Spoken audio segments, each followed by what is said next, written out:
मध्ये यानंतरचं विचारपुष्प गुंफण्यासाठी नवी मुंबई महानगरपालिकेचे घनकचरा व्यवस्थापन विभागाचे उपायुक्त तथा स्वच्छ भारत मिशनचे नवी मुंबई महानगरपालिकेचे नोडल अधिकारी सन्माननीय डॉक्टर बाबासाहेब राजळे सर आपल्याशी संवाद साधणार आहेत. महाराष्ट्र शासन सेवेतील कर्तबगार अधिकारी ही त्यांची ओळख आहे. 1999 साली उत्कृष्ट अधिकारी म्हणून महाराष्ट्र शासनामार्फत त्यांचा गौरव झालेला आहे. नवी मुंबई महानगरपालिका घनकचरा व्यवस्थापन विभागाचे उपायुक्त म्हणून सन 2005 ते 2009-10, सन 2014 ते 2016 आणि सन 2020 पासून ते कार्यरत आहेत. शासनात वेगवेगळ्या पदांवर त्यांनी काम केलेलं आहे. नगरविकास राज्यमंत्री आणि प्रधान सचिवांचे OSD म्हणून त्यांनी काम केलेलं आहे. आदिवासी विकास विभागाचे प्रकल्प अधिकारी म्हणून काम केलेलं आहे. विशेषत्वानं नवी मुंबई महानगरपालिकेच्या घनकचरा व्यवस्थापन प्रणालीला सुयोग्य वळण लावण्यामध्ये त्यांच्या नियोजनबद्ध आणि सर्वांना सोबत घेऊन काम करणाऱ्या कार्यपद्धतीचा अतिशय महत्त्वाचा असा वाटा आहे असं म्हटलं तरी वावगं ठरणार नाही. माझे शहर, शहराची स्वच्छता आणि शहराचे मानांकन याविषयी 24/7 विचार करणारा अधिकारी कोण असेल तर ते डॉक्टर बाबासाहेब राजळे आहेत. आणि म्हणूनच आज या निमित्तानं अपान देशपांडे सरांना विनंती आहे की त्यांनी कृपया मंचावर यावं आणि सन्माननीय डॉक्टर बाबासाहेब राजळे सरांचं देखील या परिसंवादाच्या निमित्तानं स्वागत करावं, त्यांचा सन्मान करावा. जर आपण सकाळी 6 वाजता जरी राजळे सरांना फोन केला की राजळे सर तुम्ही कुठे आहात, तर राजळे सर म्हणतील की मी शहर स्वच्छतेचं पाहणी करतो आहे. आणि रात्री 10-11ला जरी तुम्ही त्यांना फोन केला तर ते ऑफिसमध्ये स्वच्छताविषयक कामकाज करताना दिसतील. अशा रीतीनं स्वच्छतेसाठी बांधिलकी जपणारं व्यक्तिमत्व आहे. त्यांनासुद्धा त्यांच्या प्रकृती निरामय राहावी या दृष्टीनं फळांची या ठिकाणी फळं प्रदान करण्यात येत आहेत आणि एक स्मृतिचिन्ह देखील फ्लेमिंगो सिटीचं प्रदान करण्यात आहे. मघाशी वृषाली मगदूम मॅडम यांनी सांगितल्याप्रमाणे केवळ दैनंदिन स्वच्छतेकडे लक्ष नाही तर घनकचरा व्यवस्थापनात नवनवे प्रकल्प राबवण्यामध्ये राजळे सरांचं अतिशय महत्त्वपूर्ण योगदान राहतं. सन्माननीय महापालिका आयुक्त राजेश नार्वेकर साहेबांच्या मार्गदर्शनाखाली सध्या राजळे सर नवनवीन उपक्रम राबवण्यात आघाडीवर आहेत. मग 3R सेंटर्स असतील, रिसायकल मार्ट किंवा रिसायकल बाजार असतील किंवा फिशफेडसारखा अनोखा उपक्रम असेल, हे नाविन्यपूर्ण उपक्रम महापालिका कशी राबवते आणि देशात तृतीय क्रमांकाचा निश्चय केला नंबर पहिला हे घोषवाक्य घेऊन कशी पुढे जाते आहे याविषयी भाष्य करतील डॉक्टर बाबासाहेब राजळे.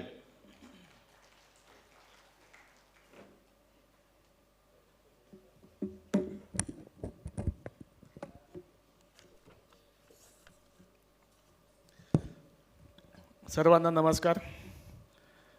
आजच्या 58व्या अखिल भारतीय मराठी विज्ञान परिषदेच्या अधिवेशनामध्ये उपस्थित आजच्या चर्चासत्राचे अध्यक्ष पद्मश्री शरद काळे,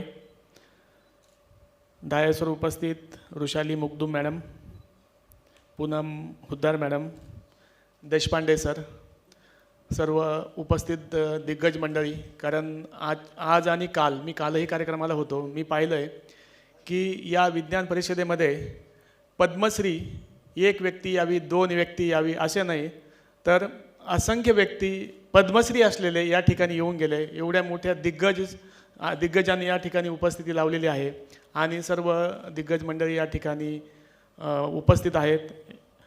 त्याचबरोबर उपस्थित सर्व नवी मुंबईचे नागरिक, आमचे काही अधिकारी कर्मचारी, कोंडेजी व सर्व बंधू भगिनींनो, आज आपण या ठिकाणी या विज्ञान परिषदेमध्ये, विज्ञान अधिवेशनामध्ये नवी मुंबईचं जे काही कामकाज आहे आणि जे काही नवी मुंबई स्वच्छ भारतमध्ये, स्वच्छ सर्वेक्षणमध्ये जे काही आपलं नाव कमवलेलं आहे, नवी मुंबईने नाव टिकवलेलं आहे आणि त्यामध्ये जो काही आपला सर्वांचा सहभाग आहे ते या ठिकाणी मी आपल्या सर्वांच्या समोर एक थोडक्यात प्रेझेंट करणार आहे महापालिकेच्या वतीने. त्याचं कारण असं आहे की आत्ता जे काळे सरांनी सांगितलं की आपण काही लोकांना डम्पिंग ग्राउंडवर सहल घेऊन जायला पाहिजे किंवा काही लोकांना कचऱ्यापासून किती त्रास होऊ शकतो किंवा किती अडचणी निर्माण होतात हे दाखवलं पाहिजे.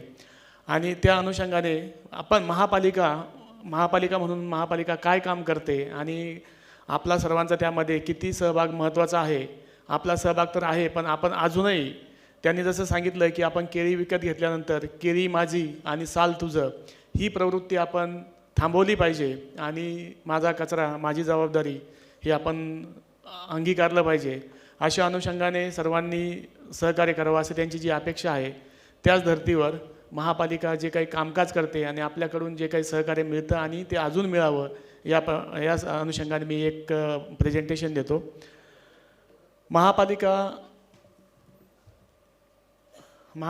महापालिकेने जे काही आत्तापर्यंतचं कामकाज केलेलं आहे, मला असं वाटतं की ही पहिली महानगरपालिका आहे की जी 2092 साली स्थापन झाली. ती डायरेक्ट ग्रामपंचायतपासून महानगरपालिका. बाकीच्या ठिकाणी परिस्थिती वेगळी असती, ग्रामपंचायत, नगरपालिका, नगरपंचायत आणि नंतर महानगरपालिका. परंतु आपली महानगरपालिका ग्रामपंचायतपासून पहिल्यांदाच महानगरपालिका म्हणून स्थापन झाली. त्यामुळे मोठ्या मोठ्या प्रमाणात चॅलेंजेस होते, चॅलेंजेस वेगवेगळे होते आणि त्यामध्ये महानगरपालिकेने मोठ्या प्रमाणामध्ये काम केलं आहे. त्यामध्ये इथले पदाधिकारी असतील, सर्व नागरिक असतील, मीडियावाले असतील, सर्वांचाच त्यामध्ये मोठ्या प्रमाणामध्ये सहभाग आहे. यामध्ये दुसरं एक मला प्राधान्याने सांगायचं की महापालिकेमध्ये ज्या काही संस्था असतील त्या सर्व संस्था, शैक्षणिक असतील, NGO असतील किंवा वेगवेगळ्या संस्था असतील, त्या संस्थेचा नेहमीच मोठ्या प्रमाणामध्ये सहभाग असतो आणि मोठ्या प्रमाणामध्ये सहकार्य लाभलेलं आहे. आपल्या महानगरपालिकेचं क्षेत्रफळ 109.59 म्हणजे जवळपास 110 स्क्वेअर किलोमीटरची महानगरपालिका आहे आणि यामध्ये आपल्याकडे लोकसंख्या सेन्ससप्रमाणे जरी कमी असली तरी 15 लाखापेक्षा जास्त टोटल पॉप्युलेशन महानगरपालिकेच्या हद्दीमध्ये आहे. आपण स्वच्छ सर्वेक्षणमध्ये 2022मध्ये देशामध्ये 3रा क्रमांक व राज्यामध्ये सातत्याने पहिला क्रमांक आपण टिकवलेला आहे. जे काही GFC म्हणजे कचरा फ्री शहराचं जे काही मानांकन असतं त्यामध्ये आपण 5 स्टारचं मानांकन मिळवलेलं आहे आणि ही 5 स्टारचं मानांकन मिळवणारी महाराष्ट्रामध्ये एकमेव महानगरपालिका होती. त्याचबरोबर जे काही आपण ODF म्हणतो की हागणदारी मुक्त, तर त्यामध्ये जे काही ODF असतं, ODF plus, ODF plus plus, त्यामधलं सर्वोच्च मानांकन जे आहे वॉटर प्लस. म्हणजे यामध्ये जो काही मुख्य जो घटक असतो की जे काही आपलं वेस्ट वॉटर निघतं ते वेस्ट वॉटर आपण रियूज केलं पाहिजे, रिसायकल करून त्याचा वापर केला पाहिजे आणि तो जास्तीत जास्त प्रमाणामध्ये आहे. त्याला काही पॉईंट्स आहेत आणि ते ज्या शहरांनी वापर जास्तीत जास्त प्रमाणामध्ये केला प्लस बाकीचे जे काही घटक आहेत ते फुलफिल केले, त्यांना वॉटर प्लस मानांकन मिळालेलं आहे. आणि तेही महाराष्ट्रामध्ये एकमेव अशी महानगरपालिका आहे की तिला वॉटर प्लस मानांकन मिळालं होतं. आणि भारतामध्ये फक्त मोजून 7 महानगरपालिकांना हे मानांकन मिळालेलं आहे. आपल्याकडे उद्यानाचं शहर म्हणतो आपण, 225पेक्षा जास्त उद्यानं आहेत आणि आपण पाहतो की या सुनियोजित शहरामध्ये सर्व उद्यानं चांगल्या प्रकारे मेंटेन केले जातात आणि आपलेही नागरिक त्यामध्ये त्याचा नक्कीच लाभ घेतात. आपण उद्यानामध्ये पाहिलं तर सकाळी आणि संध्याकाळी मॉर्निंग वॉकला लोक असतात, नंतर संध्याकाळी वॉकिंगला लोक असतात. आपण जे काल माननीय आयुक्त साहेबांनी पण त्यांच्या भाषणामध्ये सांगितलं होतं की आपण जे काही NMMTच्या बसेस आहेत त्याच्यामध्ये मॅक्झिमम बस आपण इलेक्ट्रिक बस घेतलेल्या आहेत. 60% बस आपल्या इलेक्ट्रिक आहेत. पर्यावरणाच्या अनुषंगाने की पोल्युशन होऊ नये म्हणून आपण प्रयत्न करत आहोत. आपल्याकडे जो कचरा निर्माण होतो त्यामध्ये 100% कचऱ्यावर आपण प्रक्रिया करतो आणि 100% कचऱ्याचा पुनर्वापर केला जाईल यासाठी प्रयत्न करतो. 10% जे काही इनर्ट निघतं, आत्ता मुगदुम मॅडमने सांगितलं, ते इनर्ट फक्त आपल्या लँडफिल साईडला जातं. आणि आपल्याला पाण्याच्या अनुषंगाने स्वतःच्या मालकीचं धरण आहे, त्यामुळं आपल्या सर्वांना माहीत आहे की आपल्या शहरामध्ये पाण्याची जी काही पुरवठा केला जातो तो आपल्या स्वतःच्या मालकीच्या धरणामधून केला जातो. मी एक महापालिकेबद्दल थोडक्यात माहिती असावी म्हणून ही माहिती दिली. परंतु घनकचरा हा जो विषय आहे आणि याला जे काही आपण म्हणतो, काळे सरांनी सांगितलं की कचऱ्याला कचरा म्हणू नये, संपत्ती म्हणावी, त्याच वेळेस बदल होईल आणि खरंच तशी वेळ आलेली आहे. आपण पाहतो आत्ता मुगदुम मॅडमनी बोलताना विचारलं की आपण आपल्या पुढच्या पिढीला काय देणार आहोत, कुठलं भविष्य देणार आहोत. आणि जर पर्यावरण आपण व्यवस्थित ठेवलं नाही तर मला असं वाटतं की आपण सर्वजण बडवे सरांचं जे काही त्यांचं भाषण होतं, त्यांचं प्रेझेंटेशन होतं, आपण इतकं व्यवस्थित ऐकत होतो. कारण का तर आपल्याला भीती आहे की आपल्याला कॅन्सर होऊ नये, कॅन्सर झालं तर काय करावं लागेल. आणि आज जर पाहिलं आपण तर मला असं वाटतं इथं आपण जेवढेही बसलेलो आहोत त्यांच्या घरामध्ये त्यांच्या नातेवाईक, त्यांचे मित्र किंवा त्यांचे कोणीतरी जवळचे यांच्यापैकी एकाला तरी कॅन्सर असणार आहे. एवढी वाईट परिस्थिती आहे आणि मला असं वाटतं की ही परिस्थिती वाढत चाललेली आहे. आपण जे आत्ता बोललो की सिगारेटच्या पॅकेटवर लिहिलं असतं किंवा तंबाखूच्या याच्यावर लिहिलं असतं की यापासून म्हणजे खाऊ नये किंवा यापासून धूम्रपान करू नये, यापासून कॅन्सर होऊ शकतो वगैरे लिहिलं असतं, तरी पण आपल्यातले काही लोक ते खातात किंवा सिगारेट पितात. त्याचं कारण असं आहे की असं मला वाटतं की त्याचं कारण असं आहे की लगेच आपल्याला माहिती आहे की सायन्स पुढं गेलेलं आहे, याच्यावर उपचार होऊ शकतो आणि मग झालाच दुर्दैवाने तर आपण त्याच्यावर उपचार करू शकतो, अशी एक भावना ठेवून लोक करत असावेत असं मला वाटतं. परंतु आपण माणूस किती भित्रा आहे आणि माणूस किती स्वार्थी आहे. आपण म्हणतो की नाते असतील, नाते गोते आहेत, मित्रमंडळी आहे, काहीही नाही. ज्यावेळेस आपल्या जीवनाची वेळ येते त्यावेळेस, आणि हे आपण अनुभवलेलं आहे, कोणी सांगतोय म्हणून नाही, तर हे आपण अनुभवलेलं आहे. कोविडच्या महामारीमध्ये आम्ही तर त्यामध्ये काम करत होतो, आपण सर्व त्यामध्ये सफर झालेलो आहोत. ज्यावेळेस आपण पाहिलं, ज्यावेळेस पहिला पेशंट निघाला त्यावेळेस आई वडीलसुद्धा त्या मुलाकडे किंवा त्याचे मुलंसुद्धा त्या पेशंटकडे जवळ जात नव्हते, त्यांना कोणी हात लावायला तयार नव्हतं. त्यावेळेस प्रत्येकाला पडलं होतं की मला फक्त माझा जीव वाचवायचा आहे, बाकी काही नाही आहे. त्यावेळेस तुमचं नातेसंबंध गेले, त्यावेळेस तुमचा पैसा गेला, कुणीही म्हणजे स्वतः रिस्क घ्यायला तयार नव्हतं. ज्यावेळेस वॅक्सिन आलेलं माहीत झालं, ज्यावेळेस वॅक्सिन आलं त्यावेळेस थोडंसं आपण त्याला यूज टू व्हायला लागलो. मग थोडंसं आपल्या नातेवाईकांना जवळ जायचं, मास्क घालून जायचं किंवा PPE किट घालून जायचं, आणि हे असं थोडं मग आपण त्या पेशंटकडे जायला लागलो. म्हणजे ज्यावेळेस अटीतटीची वेळ येते त्यावेळेस मात्र फक्त आपण आपला स्वतःचा जीव वाचण्याचा प्रयत्न करतो. मग हे जर आपल्याला माहिती आहे आपण हे करू शकतो, तर मग कचऱ्याच्या बाबतीत आपण का करत नाही? म्हणजे आपण ही वेळ पाहिजे का की जसं कोविडचा व्हायरस आला आणि त्यावेळेस आपण सर्व जग हल्लं, आपणही त्या परिस्थितीमधून गेलो. ज्यावेळेस कचऱ्यापासून असं काहीतरी एखादा महाराक्षस निर्माण होणार, असा एखादा काहीतरी व्हायरस येणार किंवा असा एखादा वायू येणार, आणि त्यावेळेस माहिती होणार की यामुळे माणसं मरायला चालू होतील, डायग्नोस होणार नाही, कुठून येतो माहीत होणार नाही, किंवा ज्याच्या घरामधला कचरा बाहेर जातो त्यालाच हा रोग होईल असं वाटलं, तर मग मात्र कचरा निघायचा बंद होईल. अशी परिस्थिती आलेली आहे आणि याची आपण वाट पाहायची का असं मला वाटतंय. तर हे होऊ नये म्हणून आपण नेहमीच प्रयत्न करतो. महानगरपालिकेचं कर्तव्य आहे की सेवा दिली पाहिजे, त्यासाठी आम्ही बांधील आहोत आणि आम्ही त्याचे प्रयत्न करत आहोत. पण आपणही सुद्धा आपण जसं सर्वांना ज्येष्ठ नेत्यांनी सांगितलं की माझा कचरा माझी जबाबदारी म्हणून आपण पाहिलं पाहिजे त्याकडे, आणि त्याकडेच पाहताना आपण एक संपत्ती म्हणून पाहिलं पाहिजे. आणि जर तसं पाहिलं तर नक्कीच घातक कचरा किंवा हा कचरा बंद होईल असं मला वाटतंय. जसं काळे साहेबांनी सांगितलं की गोव्याचा प्लॅन्ट आम्ही स्वतः पाहिलेला आहे. आत्ताच मागे एक वर्कशॉप झालं होतं, ऑल इंडिया लोकल सेल्फ गव्हर्नमेंटनी वर्कशॉप घेतलं, त्यामध्ये मी आमच्या महापालिकेचे 10 स्वच्छता अधिकारी आमचे पाठवले होते, त्यांनीही पाहिलं आहे.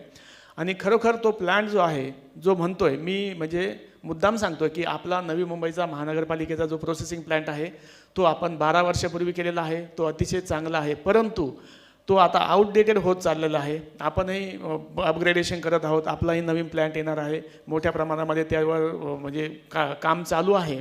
आणि जो गोव्याचा आहे त्याच्याही पुढच्या याच्यामध्ये कसा आणता येईल टेक्निक वापरून त्यासाठी प्रयत्न चालले आहे. पण गोव्याचा प्लॅन्ट हा अतिशय सुंदर आहे. मला सांगायचा हेतू आहे की जर समजा कचऱ्याची डस्टबिन असेल आणि ती जर समजा तिच्यामध्ये तुम्ही संध्याकाळी ओली भाजी, भात किंवा उरलेलं कुठलंही अन्न टाकलेलं असेल आणि ती जर सकाळी ओपन केली तर त्याचा नक्कीच घरामध्ये सुद्धा वास येतो.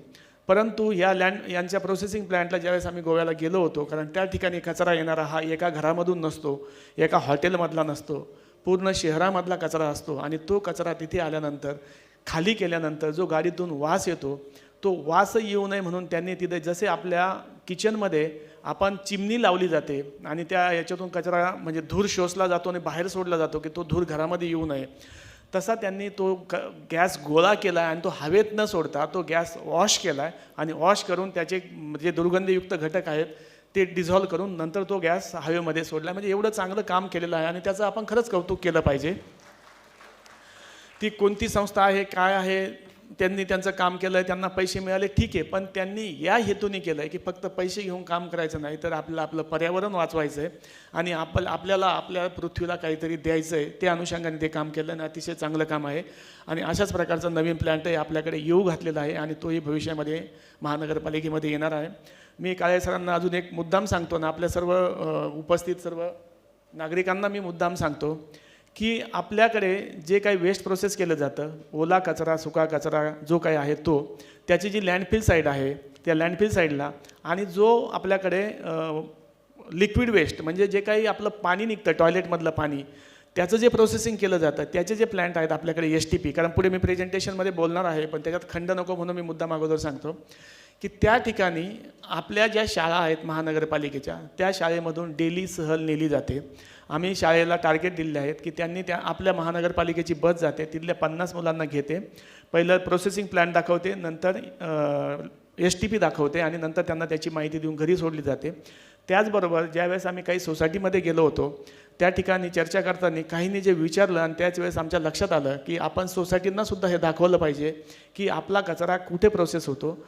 आपल्या घरातून गेलेला कचरा आपल्याला छोटासा वाटतो, एका बकेटमध्ये दिला किंवा एका पिशवीमध्ये दिला, पण हा कचरा ज्यावेळेस 700-800 टन जातो आणि दिवसाला 700-800 टन कचरा हा जो डोंगर निर्माण होतो याचं महापालिका काय करते हे समजावं म्हणून मी सर्व सोसायट्यांना त्यावेळेसच आवाहन केलं होतं. आमचे अधिकारी कर्मचारी त्या ठिकाणी जाऊन त्यांना भेटतात सुद्धा, काही सोसायटी त्यांना रिस्पॉन्स पण देतात. कुठल्याही सोसायटीने कुठल्याही दिवशी सांगावं की आमचे 50 लोक तयार आहेत, आम्हाला व्हिजिटसाठी घेऊन जा, आमची महापालिकेची बस येईल, ती घेऊन जाईल, तुम्हाला दोन्ही प्लॅन दाखवेल आणि आपल्याला समजेल की आपला कचरा कसा प्रोसेस होतो, आपलं लिक्विड वेस्ट कसं प्रोसेस होतं आणि त्याच्या पाण्याचा पुनर्वापर कसा होतो. ही कल्पना आम्हाला यामधून सुचली की ज्यावेळेस आम्ही एका शाळेमध्ये कॉन्फरन्स घेत होतो आणि त्या वर्कशॉपमध्ये ज्यावेळेस मुलांना प्रश्न विचारत होतो, सांगत होतो, तर मी एका मुलांना मुद्दाम विचारलं की आपल्या घरामधलं जे टॉयलेटचं पाणी आहे ते कुठे जातं. त्याने लगेच मुलांनी हात वर केले आणि एक जणांनी लगेच सांगितलं की ते पाईपमधून गटरमध्ये जातं. म्हणजे दुर्दैवाची बाब अशी की आपल्या महानगरपालिकेमध्ये सिवर लाईनचं मोठं जाळं आहे की ज्यामध्ये कुठलंही आपल्याला टॉयलेटचं पाणी बाहेर दिसत नाही, कुठलंही गटरमध्ये सोडलं जात नाही. ते सिवर लाईनने जाऊन पंप करून आपण STPला देतो आणि STPमध्ये ट्रीटमेंट करून ते पुढचा पुनर्वापर केला जातो. हे मुलांना माहीत नाही, कारण त्या बाळाची अजिबात चूक नाही. त्याने त्याचा जन्म मुंबईमध्ये झाला, त्याने पाहिलेलं आहे की आपल्या घरामधलं जे टॉयलेट आहे त्या टॉयलेटला पाईप जोडलेला आहे, बिल्डिंगमधून तो पाईप खाली येतो आणि खाली जमिनीत जातो, म्हणजे गटरमध्ये जात असेल. त्याला एवढंच माहिती होतं आणि म्हणून मग आम्ही असं ठरवलं की आपल्या या मुलांना आपण STP दाखवले पाहिजे. पाणी कुठे जातं, कुठून येतं पाणी, त्याचबरोबर कचरा कुठे जातो, कुठं हे होतं हे समजलं पाहिजे आणि म्हणून हे चालू केलं. आणि आपल्याला माहिती आहे, आम्ही तो बरोबर नस पकडली की प्रत्येक घरामधले जर मुलांनी मनावर घेतलं ना तर आपली कुणाची हिंमत नाही की त्यांच्या मनाविरुद्ध करायचं. जर समजा मुलांच्या मनात असेल, त्यांनी ठरवलं की आपण ओला सुका कचरा वेगळा करायचा, आपण आपला कचरा पुनर्वापर करायचा, आपण प्लॅस्टिक आणायचं नाही, तर नक्कीच घरच्याला ते पाळावं लागेल आणि ते करायला भाग पाडणार हे आपल्याला माहिती आहे. म्हणून आम्ही मुद्दाम मुलांना एक नजरेसमोर ठेवून यामध्ये आम्ही जनजागृती करत आहोत. याचाच एक भाग म्हणून आम्ही काय काय केलं ते मी प्रेझेंटेशनमध्ये पुढे सांगतोच. आपल्या महानगरपालिकेमध्ये जे काही आहे 100% कचऱ्याचं संकलन केलं जातं. बंदिस्त वाहनामधून त्याचं वाहतूक केली जाते. त्यावर मॉनिटरिंगसाठी आपण RFID तंत्रज्ञान वापरलेलं आहे. 2014मध्ये आपण पहिल्यांदा वापरलं आणि मला असं वाटतं की कचरा वाहतुकीसाठी भारतामध्ये 2014मध्ये हे तंत्रज्ञान पहिल्यांदा वापरण्यात आलेलं होतं. आपण कामगारांना त्यांच्या मॉनिटरिंगसाठी वॉचेस वगैरे दिले आहेत की कामगार वेळेत काम करतात किंवा नाही. सगळ्यात मोठं जे आहे, आपली शहर जे आहे, आपलं शहर 30 वर्षे होत झालेले असल्यामुळे रिडेव्हलपमेंटच्या दिशेने चाललेलं आहे. आणि रिडेव्हलपमेंटमध्ये जे काही आपलं C&D वेस्ट असतं, म्हणजे जे बांधकाम पाडतो आपण त्याचं जे वेस्ट असतं ते एक मोठ्या प्रमाणामध्ये वेस्ट असतं ना, ते आपण म्हणजे कुठे भरावासाठी वापरू शकतो किंवा कशासाठी वापरू शकतो. कारण ते जर वेस्ट तसंच पडलं तर आपले डोंगर लागतील. आपण पाहतो काही म्हणजे लोक आहेत ते वेस्ट रस्त्यावर आणून टाकतात, म्हणजे C&Dचं, आणि त्यामुळे किती आपला त्रास होता आपण अनुभवलेला आहे. तर त्याच्यासाठी प्रोसेसिंग प्लांट आपण चालू केलेला आहे. आपण त्याचं प्रोसेसिंग करतो, त्याच्यापासून प्युअर ब्लॉक बनवतो आणि त्याचा पुनर्वापर करतो. आपण ओला सुका कचरा जो आहे त्याचं प्रोसेसिंग करतो. डोमेस्टिक हजार्डस वेस्ट जे आहे, सॅनिटरी नॅपकिन्स असतील किंवा जे काही डोमेस्टिक हजार्डस वेस्ट असेल ते वेस्ट कलेक्शनसाठी आपल्या प्रत्येक गाड्यांना सेपरेट कंपार्टमेंट आहे. आणि ज्या ज्या घरामधून डोमेस्टिक हजार्डस वेस्ट वेगळं दिलं जातं, कुणाच्या घरामध्ये पेशंट्स असतील, लहान मुलं असतील, डायपर्स असतील किंवा सॅनिटरी पॅड्स असतील, ते जर सेपरेट दिले गेले तर ते सेपरेट वाहतुकीची आपण व्यवस्था केलेली आहे. फक्त आमचं अपील आहे की सर्व नागरिकांनी हेही त्यांच्या घरामध्ये सेपरेट ठेवावं आणि सेपरेट द्यावं. कारण हा कचरा ज्यावेळेस लँडफिल साईडला जातो, ज्यावेळेस हँडल केला जातो, त्यावेळेस कचरा वेचक महिला जी त्या कचऱ्याची पिशवी उचलते त्या बिचारीला माहीत नसतं की ही पिशवी, तिला ती पिशवीची जर किंमत काढली, त्याचं जर अर्थकारण काढलं तर ते खूपच म्हणजे एक आपल्याला म्हणजे शॉक बसेल असं असतं. कारण ते एक पिशवीपासून तिला 10-20 पैसे मिळणार असतात, पण ती ज्यावेळेस पिशवी फोडती त्या पिशवीमध्ये नको ते काहीतरी निघतं आणि ती पाकी खाली टाकते आणि ती पिशवी घेते. इतकी वाईट परिस्थिती असते. त्यामुळे तेही मानव आहेत, त्यांनी त्यांच्यामध्ये म्हणजे काम करायचं असतं आणि त्यांना हे करायची वेळ येऊ नये, त्यासाठी आपण शक्यतो हा कचरा देतानाच एक वेगळा द्यावा. त्याचं सायंटिफिक प्रोसेसिंग केलं जातं. नंतर मी थोडक्यात सांगतो की आपण जे वाहन आहेत त्यांना RFID वगैरे कसे लावले, त्याचं मॉनिटरिंग कसं केलं. हा त्यामध्ये हा एक ॲडमिनिस्ट्रेटिव्हचा भाग आहे, हा काही जास्त महत्त्वाचा नाही आहे. त्याचे मॉनिटरिंगचं वगैरे यामध्ये दाखवलं आहेत. वाहने किती वेळात गेले, किती वेळेसता उचललं किंवा काय, कारण त्याच्यावर डिटेल जाण्यापेक्षा मी पुढचे महत्त्वाचे मुद्दे जे आहेत आम्ही याच्यामध्ये एक मुद्दाम असं ठरवलेलं आहे की आपण जो काही घटक आहे जो स्वच्छ सर्वेक्षणमध्ये किंवा डेलीच्या याच्यामध्ये काम करतो त्यांना आपण नेहमी प्रोत्साहन दिलं पाहिजे. आपण ब्रँडिंग करताना ह्या ज्या गाड्या आहेत, गाड्यामध्ये जे काही त्यांनी म्हणजे म्हटलेलं आहे की या शहराबद्दल मला अभिमान आहे, माझं शहर आहे किंवा मला शहर स्वच्छ ठेवायचं, तर हा जो माणूस आहे हा त्या कचरा गाडीवर काम करणारा आहे. बाजूला आहे ते झाडू मारणारे आपले कामगार आहेत. कारण ते जे काम करतात, आपण बऱ्याच वेळेस पाहतो की आपण एक दिवस स्वच्छतेसाठी ज्यावेळेस घेतो ना, त्यावेळेस त्याचा मागचा हेतू हा असतो, आपण तर काम केलंच पाहिजे, पण आपल्याला समजलं पाहिजे की आपण जे काम एक दिवसासाठी केलं हे 365 दिवस करतात आणि ते आपल्यासाठी करतात. भले आपण पैसे देत असू, पण ते आपल्यासाठी करतात आणि हे किती त्यांना म्हणजे वेदनादायी असेल आणि ते काम आपण त्यांच्या वेदना आपल्याला समजाव्यात म्हणून आपण त्या म्हणजे एक दिवस स्वच्छतेसाठी म्हणून जे बाहेर पडतो आणि आपलं जे काही योगदान देतो, तसं त्यांना प्रोत्साहन देण्यासाठी आपण त्यांच्यामार्फत त्यांचं ब्रँडिंग केलेलं आहे. त्याच्यामध्ये जे चांगले काम करणारे आहेत त्यांची निवड केली, त्यांचे फोटोज आपण गाड्यावर ब्रँडिंगसाठी वापरले. या ज्या गाड्याचे कंपार्टमेंट बोललो आपण, तसे हे वेगवेगळे कंपार्टमेंट आहेत गाड्यामध्ये. आणि ही आपली तुर्भ्याला एक प्रोसेसिंग प्लॅनची जी साईट आहे, घनकचरा व्यवस्थापन प्रकल्प जे म्हणलेला आहे, प्रक्रिया प्रकल्प, या ठिकाणी आपण सर्व कचऱ्याचं प्रोसेस केलं जातं. वेगवेगळ्या प्रकारामध्ये त्याचं प्रोसेसिंग होतं. ओल्या कचऱ्यापासून कंपोस्ट होतं, सुक्या कचऱ्याचे वेगवेगळे जे काही विक्री योग्य आहे किंवा जे ज्वलनयोग्य आहे त्याप्रमाणे त्याचे घटक बनवून ते विकले जातात. ह्या ते प्लॅन्टचे फोटोज आहेत. त्या प्लॅन्टमध्ये जसा कचरा येतो सेपरेट कचरा, आता हा सुका कचरा आहे, सुका कचरा कसा सेपरेट केला जातो. इवन आपल्याकडे निघणारं प्लास्टिक आहे, आपण ते म्हणजे याच्यामध्ये आपल्या डांबरीकरणामध्ये, रोड बनवण्यामध्ये त्या प्लास्टिकचा वापर केला जातो. तिथे निघणारे बाटल्या वेगळ्या, प्लास्टिक वेगळं, हे जे येतं कचऱ्यामध्ये काही येत नाही. तुम्ही कशाचंही नाव घ्या, तुम्ही इवन जर बोलले ना का माणूस येतो का कचऱ्यामध्ये, मी म्हणेल हो, कारण हे सुद्धा काही वेळेस घडलेलं आहे. त्याचं कारण असं आहे की म्हणजे सांगायला वाईट वाटतं, पण बऱ्याचशा वेळेस आमच्या कुंड्यामध्ये अशा गोष्टी घडलेल्या आहेत की कुणीतरी म्हणजे काय म्हणतो ना आपण अर्भक, जे मृत अर्भक त्यामध्ये आणून टाकलेले असतात. आम्हाला पोलिसांना कळवावं लागतं. आणि हे जर माणूसच जर माणसाला कचऱ्यामध्ये टाकत असेल तर आपण का डिनाय करायचं की माणूस कचऱ्यामध्ये येत नाही? माणूससुद्धा कचऱ्यामध्ये येतो. म्हणजे मुके प्राणी मेलेले तर येतात, पण माणूससुद्धा येतो आहे. आम्ही नजरेने पाहिलेलं आहे, अनुभवलेलं आहे. म्हणजे म्हणून सांगितलं मी की कचऱ्यामध्ये काय येत नाही, तुम्ही कशाचंही नाव घ्या, ते कचऱ्यामध्ये येतं आणि लोक ते टाकतात. म्हणून आपण त्याच्यावर एक म्हणजे आपण नियंत्रण आणलं पाहिजे. 15 मिनिटं संपवलं,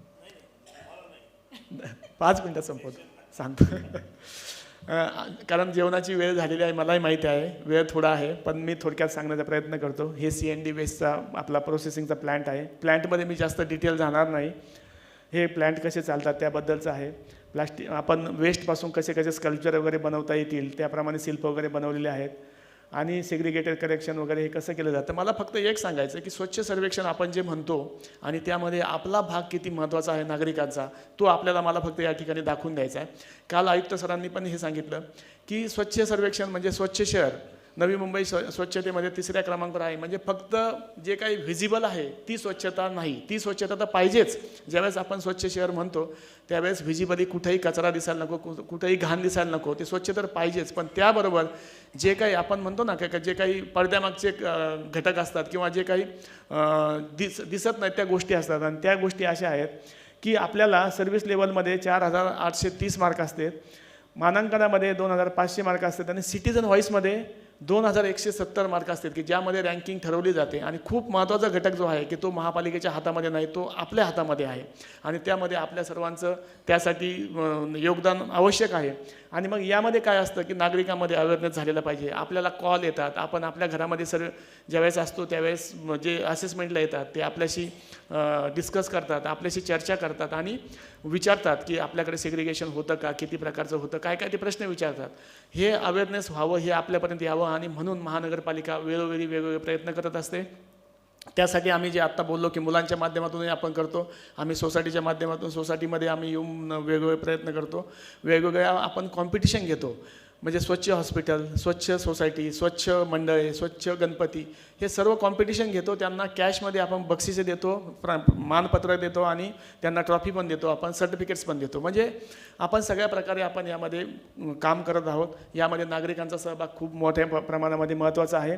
आणि जर आपलं जे काही ध्येय वाक्य आहे, निश्चय केला आणि नंबर पाहिला, हे जर आपल्याला साध्य करायचं असेल, हे अचीव करायचं असेल, तर आपण सर्वांनी एक होऊन जर काम केलं तर कुठलीही गोष्ट अवघड नाही. आणि त्यासाठी आपण सर्वांनी एकतेने काम करूया आणि आपण हे टार्गेट अचीव करूया. त्यासाठी आपण नेहमीच सहकार्य करता आणि पुढेही आपले सहकार्य राहील. यासाठी जी जनजागृती केली जाते ते थोडक्यात जे सांगतो मी. आपण स्वच्छोत्सव जे घेतला होता किंवा जे वेगवेगळ्या प्रकारचे आत्ता जे सांगितलं हुद्दार मॅडमच्या आपण आयडियावरून आपण स्वच्छता पार्क केला आहे, त्यामधून आपण अवेअरनेस करत असतो. हे अवेअरनेसचे फोटो आहेत. आपण एकाच वेळेस शहरामध्ये जी काही शपथ घेतली होती वेगवेगळ्या ठिकाणी, ती 1 लाखापेक्षा जास्त लोकांनी एका वेळेस शपथ घेतली होती. त्यामध्ये हेतू हा होता की लोकांपर्यंत मेसेज गेला पाहिजे. त्यामध्ये अवॉर्ड मिळालं. आपण 10,000 मुलांची चित्रकला परीक्षा घेतलेली आहे. मुलांकडून आपण आयडियाज घेतल्यात की स्वच्छता कशी असावी किंवा काय करावं. आत्ता जी मॅरेथॉन झाली परवा, त्या मॅरेथॉनमध्ये मॅरेथॉन एका LCF फाउंडेशनने घेतली, पण ती स्वच्छ सर्वेक्षणसाठी महापालिकेसाठी म्हणून घेतली आणि त्यामध्ये मोठ्या प्रमाणात लोकांनी सहभाग घेतला. 4,500 पेक्षा जास्त लोकांचे रजिस्ट्रेशन होते. म्हणजे आपण त्याहीमध्ये प्रयत्न केलेला आहे. आणि हे जे काही वेगवेगळे उपक्रम केलेले आहेत त्याबद्दल सांगितलं आहे 3Rमध्ये. याच्यात मी डिटेलमध्ये जात नाही. हे मुलांचे उपक्रम आहेत. आपण जे रियूज करण्याचे, हुद्दार मॅडम बोलत होत्या की जुने कपडे वापरले पाहिजे, जुन्या वस्तू वापरल्या पाहिजेत, त्यासाठी आपण 92 ठिकाणी सेंटर चालू केलेले आहेत. ह्या रियूज सेंटरच्या माध्यमातून आपण सगळ्यात महत्त्वाचं मला सांगायचं की आम्ही मुलामध्ये काळे सरांनी जे सांगितलं, त्यांनी एक रुमाल घेतला आणि कॉर्नर कट करून दाखवला. अशा प्रकारे आम्ही मुलांमध्ये सगळ्या शाळेमध्ये आम्ही हा उपक्रम चालू केलेला आहे. वेस्ट बँक आणि waste passbook, dry waste bank आणि ड्राय वेस्ट पासबुक, यामध्ये मुलांना बॉटल्स दिल्या आहेत, पिशव्या दिल्या आहेत. त्यांनी घरून ते प्लास्टिक आणि ते घेऊन यायचं.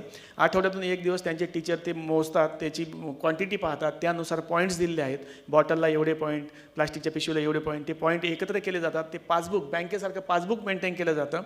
आणि ज्यांना जास्त पॉईंट मिळतील त्यांना आम्ही मुलांना बक्षीस देतो, त्यांचा सत्कार करतो, सर्टिफिकेट देतो. आणि ज्या शाळेमध्ये जास्त मुलं सहभागी होतात त्या शाळेला आम्ही प्रोत्साहनपर बक्षीस आणि सर्टिफिकेट देतो. म्हणजे असेही आम्ही उपक्रम करत आहोत.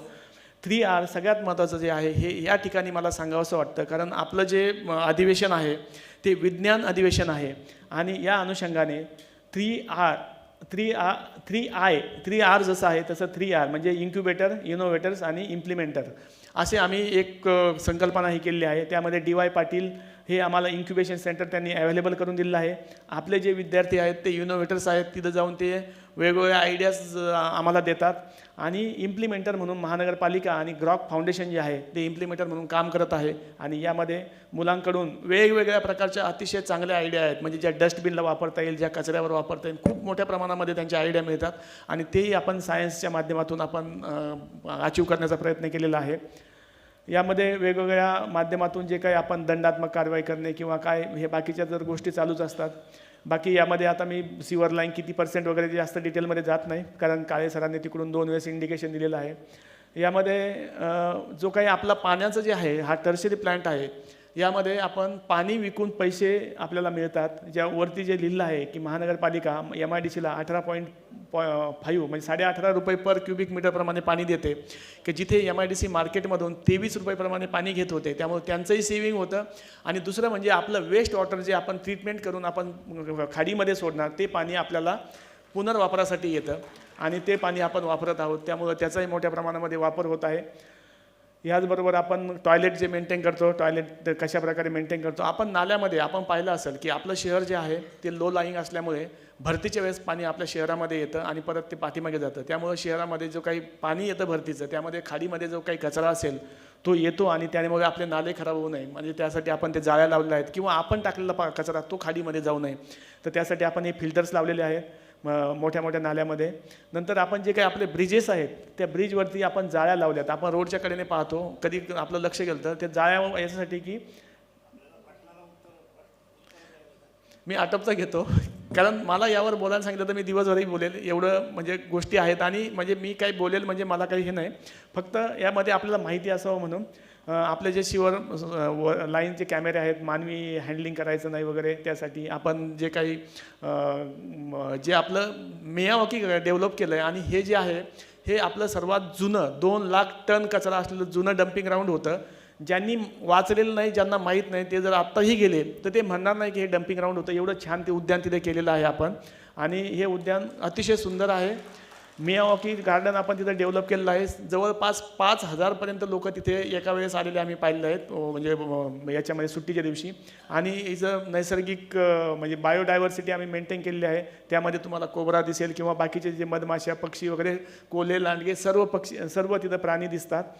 अशा प्रकारे आपण हे केलं. आणि एक लोकांमध्ये सकारात्मक भावना निर्माण व्हावी शहराबद्दल म्हणून आपण एक सौंदर्यीकरणाचाही भाग म्हणून त्यामध्ये वेगवेगळ्या पेंटिंग केल्या आहेत, वेगवेगळे मेसेजेस दिलेले आहेत. आपली संस्कृती जपण्यासाठी संस्कृतीच्या अनुषंगाने पेंटिंग्स केलेले आहेत.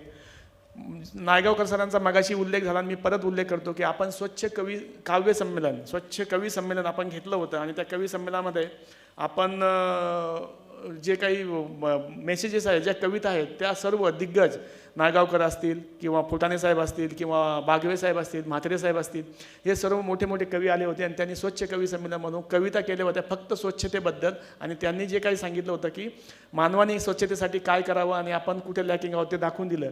आणि त्यामध्ये नायगावकर सरांची एक कल्पना होती की आपण हे असे मेसेज देतो, त्याचबरोबर आपण कविता शहरामध्ये दिल्या पाहिजे, लोकांना माहिती व्हावं, मराठीबद्दलचं लोकांबद्दलचं प्रेम वाढवावं. आणि म्हणून मी आज या मंचावरून मुद्दाम सांगतो की आपण शहरामध्ये 52 ठिकाणी अशा भिंती उभ्या करून कविता लिहिल्या आहेत. निवडक कविता आहेत आणि अतिशय चांगल्या कविता आहेत. आणि म्हणून या शहरांना कवितांचे शहर म्हणून सुद्धा नायगावकर सरांनी उल्लेखलेलं आहे, संबोधलेलं आहे. आणि या कविता वाचल्यानंतर आपल्याला आठवतं की आपण शाळेमध्ये ही कविता वाचलेली आणि ती कवितेचं किती म्हणजे डेप्थ आहे ते आज आपल्या लक्षात येते.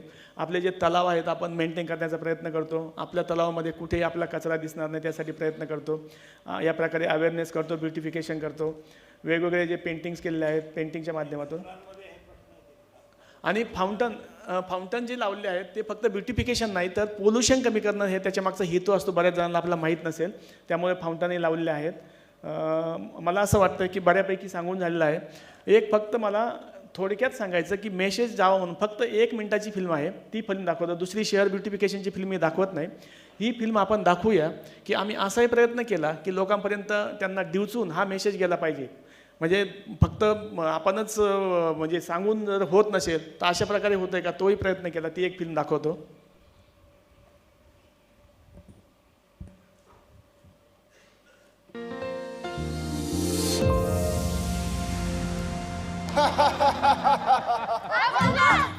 अरे आता तर सोडत यायला. अहो काय झालं, त्या मुलांच्या मागे काय धावतंय? हे बघा, ही पोरं चिडवतायत मला. आज सोडणार नाही, एकेकाला चांगलं फटकेच देतो ह्यांचं. बाळानो, नक्की काय झालं? अहो आजोबा, यांचा मोठा बंगला आहे तरी लग्नी करण्यासाठी कोपऱ्यात जातात. अहो यांची लाखांची कार आहे तरी लग्नी करण्यासाठी शौचालयात जात नाही. इतकंच नाही, यांची मोठ्या मोठ्या माणसांची ओळख आहे तरी लग्नी कुठे करायची यांना माहित नाही. कळलं घोचुमल? तुम्हाला काय म्हणतात ते? सॉरी आजोबा. आमचा घोचुमल तो सुधारला, तुमचा घोचुमलचा वाजेल डंका, जर उघड्यावर कराल लघुशंका. म्हणजे हे जर मुलांनी डिवचलं तर कसा बदल होतो हे दाखवण्याचा प्रयत्न केलेला आहे. आणि म्हणून मी परत एकदा सर्वांना विनंती करतो की आपण जे काही कचऱ्याचं जेवढं विघटन करता येईल, कमीत कमी कचरा निर्माण करता येईल यासाठी सर्वांनी प्रयत्न करावा. आपलं पर्यावरण स्वच्छ राहील यासाठी सर्वांनी प्रयत्न करावा. आणि स्वच्छ सर्वेक्षणमध्ये महानगरपालिकेला सहकार्य करावं ही विनंती करतो आणि मी थांबतो. धन्यवाद. सांगायचं किती, इतकं भरभरून आहे, त्यामुळे मीही जास्त वेळ घेत नाही सर. 1 मिनिटात फक्त आपल्याला पाचारण करतो. आपल्या सर्वांच्या जोरदार टाळ्यांच्या गजरात या सगळ्या परिसंवादाचं परिशीलन करतील आदरणीय पद्मश्री डॉक्टर शरद काळे सर.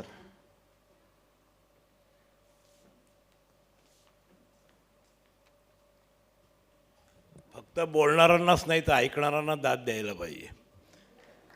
हे कचऱ्याच्या परिसंवादावरती 2.5 तास तुम्ही शांतपणे ऐकताय, त्याची बारीक नजर वक्त्यांकडे होती तशी तुमच्याकडे पण होती माझी. कोणी फारसं उठलं नाही, 3-4 लोक सोडले तर, त्यांनाही काही नॅचरल कॉल्स वगैरे असतील. त्याच्यामुळे विषयाचं गांभीर्य तुमच्या सगळ्यांच्या लक्षात आलेलं आहे. पूनम उद्दारांनी त्या काय करतात प्रायव्हेट कंपनी म्हणून ते सांगितलं.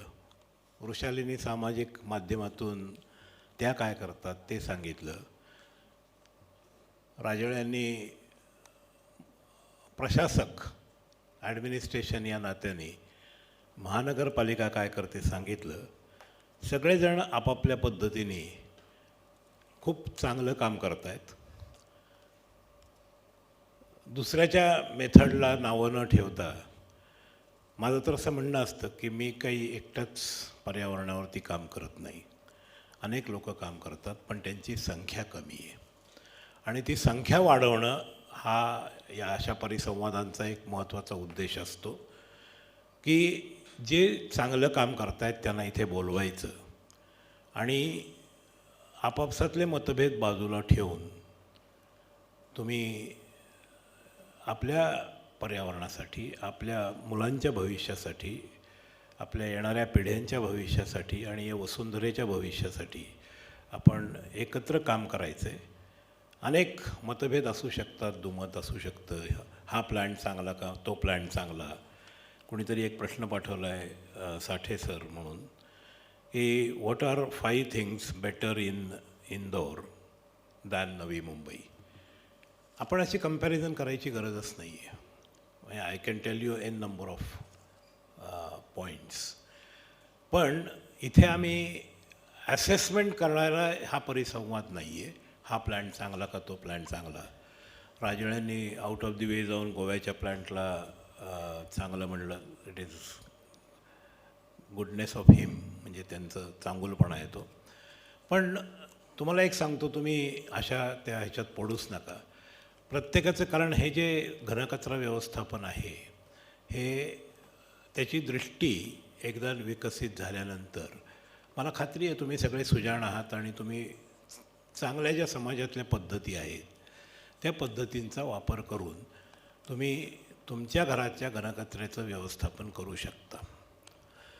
तुम्ही जर वृषालीताईंनी सांगितलं तसं फक्त जर सेग्रेगेट जरी चांगलं केलं आणि सेग्रेगेट करताना जर तुम्हाला सहजपणे बायोडिग्रेडेबल वेस्ट कमी करता आलं तर मला वाटतं सोन्याहून पिवळं, कारण त्याच्यापेक्षा दुसरं काहीही अपेक्षित नाही. आजच्या घडीला जो डम्पिंग यार्डचा मोठा प्रश्न निर्माण झाला त्याच्यासाठी 2 कल्प्रिट, 2 गुन्हेगार, ज्याला गुन्हेगार म्हणण्याचा मला अधिकार नाही, पण ज्या 2 गोष्टी कारणीभूत आहेत त्यातला एक कारणीभूत असलेला पहिलं महत्त्वाचं कारण म्हणजे ओला कचरा आणि दुसरं महत्त्वाचं कारण म्हणजे सिंगल टाईम यूज प्लास्टिक. आपण ज्या पद्धतीने disposable dishes, disposable towels, disposable चमचे, डिस्पोजेबल हे वापरतो आणि मोठमोठ्या पार्ट्या देतो त्या, किंवा plastic single time use plastic जे आपण वापरतो त्या सगळ्यात मोठा कल्प्रिट आहे. त्या जर मायनस केल्या तर राजळे सर, वृषाली मगदूम आणि पूनम उद्दार माझ्याशी आणि तुम्ही स्वतः सगळे सहमत व्हाल की मग हा कचऱ्याचा प्रश्न अजिबात उरत नाही. एकदा त्याला घाण वास यायला लागल्यानंतर कितीही मेथड चांगली असली तरी लोक ती पाळणार नाहीत. तुम्हाला त्यांना ते वेगळ्या पद्धतीने आणि ते विकेंद्रित स्वरूपातच त्याचं प्रोसेसिंग करावं लागेल. याची मी तुम्हाला गेल्या 25 वर्षाचा जो माझा निष्कर्ष आहे तो तुम्हाला सांगतो की तुम्ही मेथड कोणतीही वापरा, पण तुमच्या घरातलं बायोडिग्रेडेबल वेस्ट हे बाहेर जाऊ देऊ नका आणि तुमच्या घरी सिंगल यूज प्लास्टिक तुम्ही आणू नका. तुमचा खूप मोठा प्रश्न हा त्याच्यातून सुटणार आहे. या 2 महत्त्वाच्या गोष्टी आहेत. तर ह्या गोष्टींच्या अनुषंगाने तुम्हाला ज्या काही मेथड्स किंवा ज्या काही प्रश्न विचारायचे असतील तुम्ही विचारा. आज आपल्याकडे वेळ खरंच कमी झालेला आहे, पण मला असं वाटतं की तुमच्या बऱ्याचशा प्रश्नांना उत्तरं मिळालेली पण असतील. त्याच्यामुळे कदाचित प्रश्नांची संख्या कमी असू शकेल. समजा या प्रश्नांची उत्तरं तुम्हाला मिळाली नाहीत तर sharadkale@gmail.com हा माझा अगदी साधा मेल ॲड्रेस आहे. त्याच्यामध्ये कुठल्याही बिग लेटर नाही, काही हे नाही, sharadkale@gmail.com या पत्त्यावरती तुम्ही जर मेल पाठवली तर मला जर उत्तर येत नसतील तर मी राजळे यांना किंवा या दोघींना विचारून तुमच्या प्रश्नांची उत्तरं देईन. पण आपण एक 3-4 प्रश्न ज्याला आपण रिप्रेझेंटेटिव्ह स्वरूपामध्ये असे घेऊयात. फक्त प्रश्नांचं रिपिटेशन होणार नाही एवढी काळजी घ्या.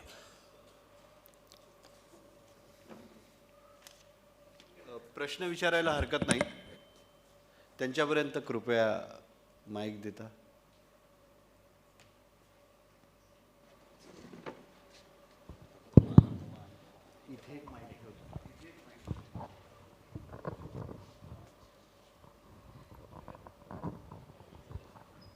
Thank you sir.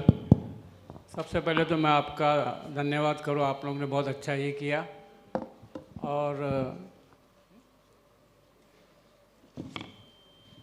सर इत्तेफाक से मैं ये मराठी विज्ञान मंडल के अंदर वो फूल पत्ती का प्रोग्राम में आया था, आ गया धन कचरे में.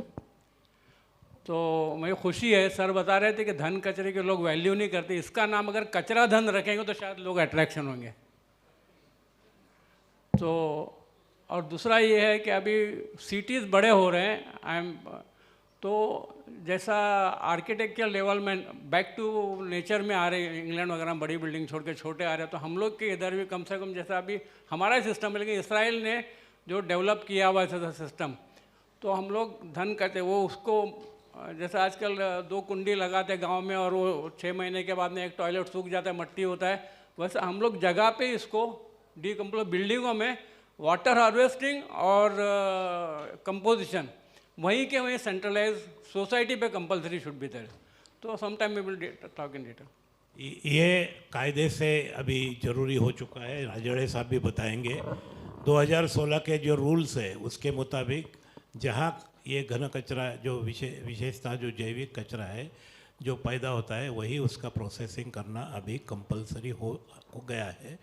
लेकिन जैसे मुझे शायद किसी पूनम ने कहा था कि वृषाली ने, आज तक किसी सोसाइटी को फाइन नहीं हुआ है, लेकिन अभी शुरू होगा.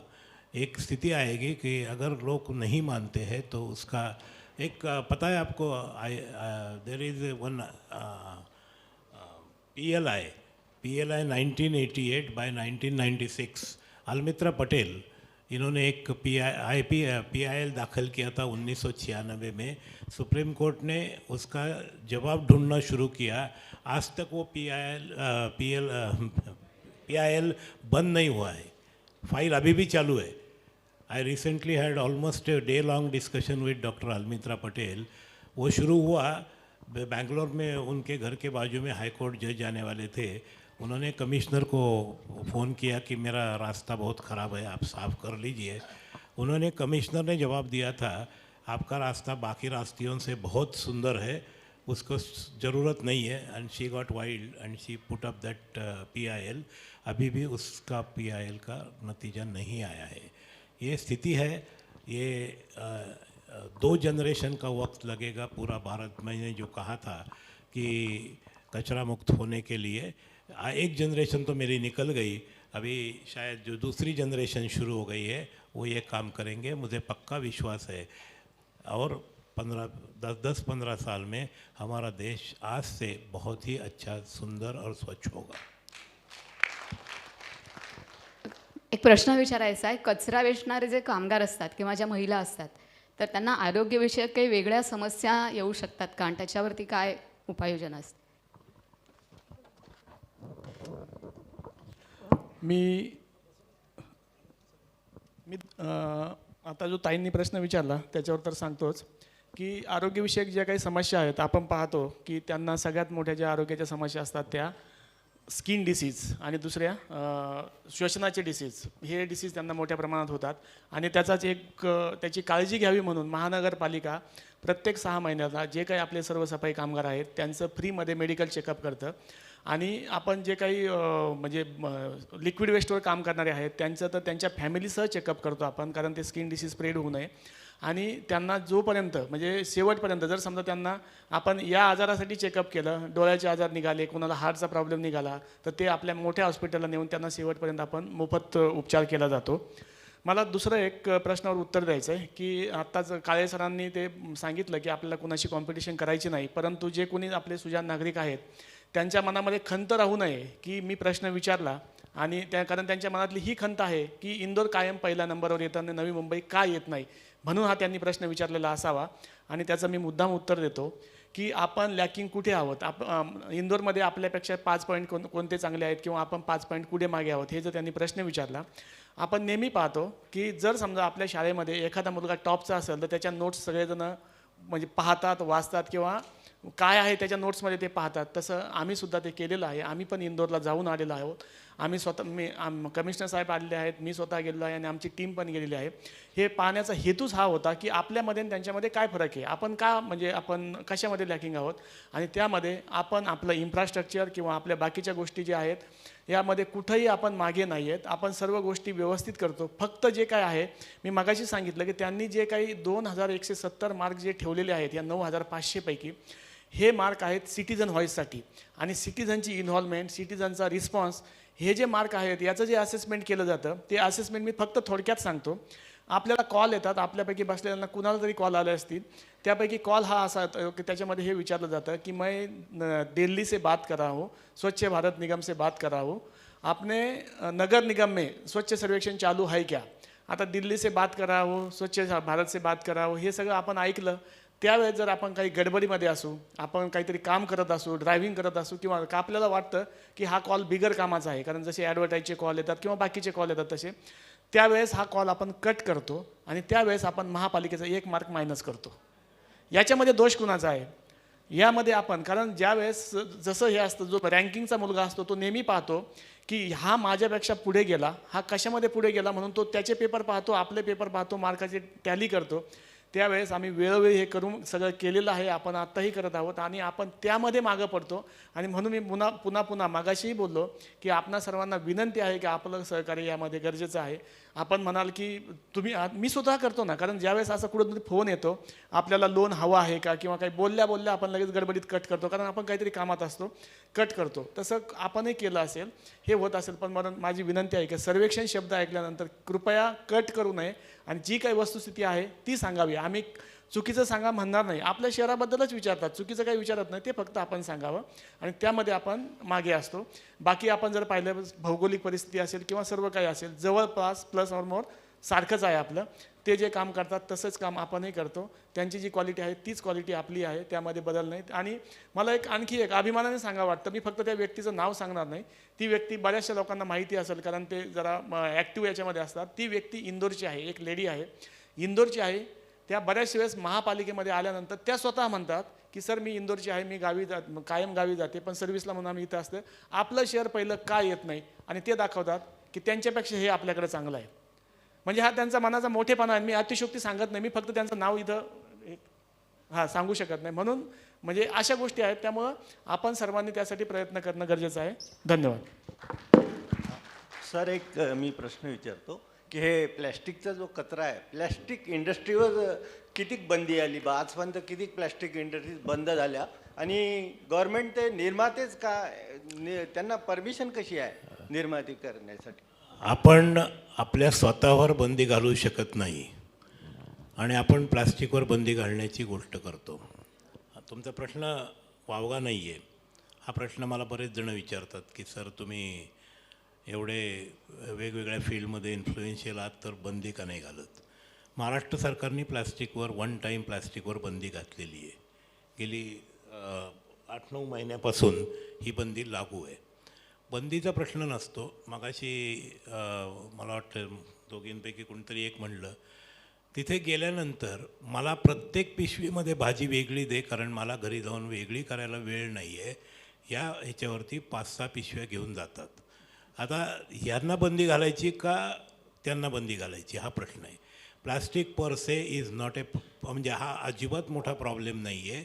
सिंगल टाईम प्लास्टिक हाच प्रॉब्लेम आहे. प्लास्टिकवर सरसकट बंदी घातली तर आपल्या जी लाकडाची जी परिस्थिती आहे, आज सध्याच आपल्याकडे जंगलतोड एवढी प्रचंड होते, त्याच्यामध्ये जर प्लॅस्टिकवर बंदी घातली, तुमच्या खुर्च्या जर त्या काढून घेतल्या, त्याला लाकडी खुर्च्या प्रोव्हाइड करायच्या म्हणल्या किंवा मेटल खुर्च्या प्रोव्हाइड करायच्या म्हणल्या सोपं नसतं. प्लास्टिक हे वरदान आहे आणि ते वरदानच राहावं, त्याचा शाप होऊ नये म्हणून फक्त सिंगल टाईम प्लास्टिकवरती बंदी असली पाहिजे. पण माझी तुम्हाला इथे ते जे होतं आहे ते वेगवेगळ्या पातळ्यांवर होतच असतं, त्याच्यावर बंदीचे विचार असतात. तुमच्या महाराष्ट्र सरकारच्या जाहिराती तुम्ही मोठमोठ्या बघता की महाराष्ट्रामध्ये सिंगल टाईम प्लास्टिकवर बंदी आहे. त्याच्यामुळे तो पुन्हा बंदी घालण्याचा प्रश्न नाही, बंदी आपल्याला स्वतःवर घातली पाहिजे. ठीक आहे. धन्यवाद. एक एक एक प्रश्न आपण अजून घेऊयात. डॉक्टर काळे सर. ठीक आहे, अजून एक दोन घेऊयात. हां,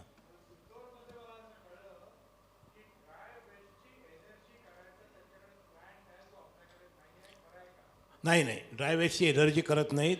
तिथे 18 पद्धतींनी त्याच्यातले कॉम्पोनंट्स वेगळे केले जातात आणि RDF ह्याच्यातनं उरलेला जो प्रकार आहे, म्हणजे आता तुम्ही 18 प्रकारे आणि गोव्याला 22 प्रकारे वेगळा केला जातो. त्याच्यामध्ये जे उरलेलं मटेरियल असतं, म्हणजे आता गोव्याचं मी तुम्हाला सांगू शकतो कारण मी ते रोज बघतो. 100 टन जर ड्राय वेस्ट असेल किंवा ड्राय वेस्ट रिसोर्स असेल तर त्याच्यामधला साधारणपणे 30 ते 40 टन कचरा हा जो सोर्स आहे तो रिसायकल होऊन तो प्रॉपर ठिकाणी जातो रिसायकलिंगला. आता उरलेले जे 50-60 टन आहेत त्याच्यामधलं पुढचं सेग्रेगेशन शक्य नसतं कारण ते खूप फाईन सेग्रेगेशन असतं, त्याचं एक्सपेन्सिव्ह जास्त असतं. त्याचाही प्रोसेस आम्ही प्रयत्न करतो आहे की ते 30% 70% 100% जाण्याचा, पण आजच्या घटकेला ते शक्य नाही आहे. म्हणून त्याचं RDF म्हणजे रेफ्यूज डिराईव्ड फ्युएल असं ते बनवलं जातं आणि ते सिमेंट फॅक्टऱ्यांना गव्हर्नमेंटच्या नियमाप्रमाणे कंपल्सरीली त्याची कॅलॉरिफिक व्हॅल्यू 2000 ते 3000च्या दरम्यान जर असेल तर त्याच्यासाठी त्यांना पैसे मिळतात, 2 किंवा 3 रुपये पर किलोग्रॅम. ते पैसे इंदोरला मिळतात, ते पैसे गोव्याला पण मिळतात. तर हे साधारणपणे याला रिफेज डिव्हिल फ्युएल म्हणतात आणि ते फ्युएल कमीत कमी व्हावं असा माझा पहिल्यापासूनचा आग्रह आहे. गोव्याला सुरू झालं तेव्हा फक्त 3% रिप्रोसेसिंगसाठी जे मटेरियल होतं ते होत होतं. आज ते 30%वर पोहोचले, ते 50 ते 70%वर पोहोचल्यावर RDFही कमी होईल. इंदोरमध्ये हीच परिस्थिती आहे. सर, येस, मराठी विज्ञान परिषदेचे मी आभारी मानतो की घनकचरा व्यवस्थापन या विषयावर हा परिसंवाद इकडे त्यांनी आयोजित केलात आणि ह्या परिसंवादामध्ये आपण आता बघतो सर्वजण हिरिरीने ऐकतायत आणि भाग पण घेत आहेत कारण हा महत्त्वाचा विषय आहे. माझा प्रश्न असा आहे की सिंगल यूज प्लॅस्टिक जो प्रोड्यूस करतो त्यांनीच त्याच्यावर काहीतरी उपाय करायला पाहिजे की त्याचं डिस्पोजल करण्यासाठी. सिंगल यूज प्लास्टिक असं वेगळं प्रोडक्शन करणारे युनिट्स नाही आहेत. जे मोठे प्लास्टिक युनिट्स आहेत तेच त्याचं उरलेल्याचं ते सिंगल यूज प्लास्टिक करतात. बाजारात त्याची मागणी कमी करणं हा आपल्या हातात आहे.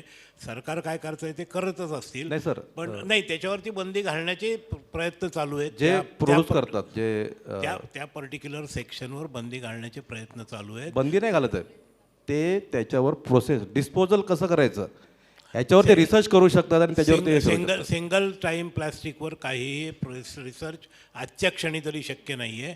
त्याला न वापरणं हाच एक किंवा थांबवणं त्याचं प्रोडक्शन हाच मार्ग आहे आजच्या घटकेला.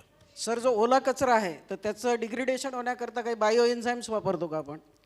तुम्ही हवं ते वापरा, बॅक्टेरिया वापरा, बायो एन्झाईम वापरा, कुणी फ्लाईज वापरतं, कुणी काही वापरतं. बेसिकली हा जो मला त्या म्हणजे मगाशी मी तो मुद्दा काढला नाही, पण याच्यासाठी तुम्ही sharadkale@gmail.com वरती मेल पाठवा, मी तुम्हाला त्याची उत्तरं पाठवतो. आता आपण इथे थांबूयात कारण